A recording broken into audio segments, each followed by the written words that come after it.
না হলে তো হয় না। মানে সারাদিন ওটাকে স্টাডি করে তারপর আপনি ফ্লোরে যাচ্ছেন।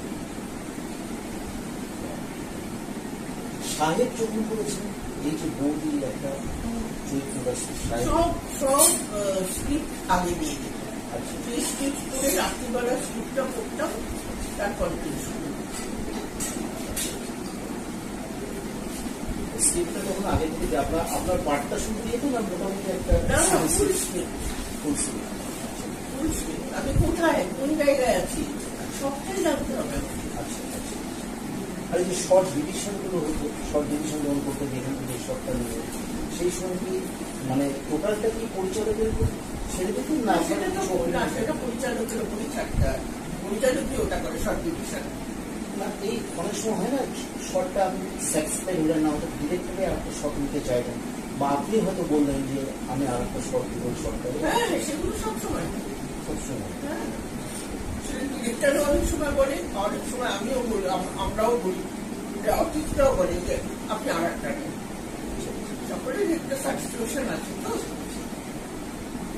আর এই যে শারীরিক চরিত্র বই ছবিটা সুচিত্রার সঙ্গে প্রথম, আপনি তো তাহলে তার আগে থেকে ছবি করছেন না? 5 বছর বয়স যখন বললেন তাহলে তো এটা জানা ছিল না, ওটা অনেকেই হয়তো জানে না।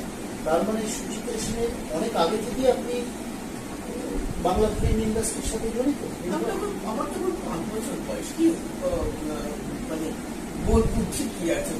তাহলে তো আপনি তো মানে একটা, তবে একটা জিনিস শুনবো, সেটা হচ্ছে এই 5 বছর বয়সে কিন্তু আমি থিয়েটার স্টেজ এবং স্টেজে কারা কারা ছিলেন, ছবি বিশ্বাস, নরেশ মিত্র, অহিন চৌধুরী, শিশির কুমার ভাদুরী, কেউ বাদ নেই, সকলের সঙ্গে কাজ করেছে।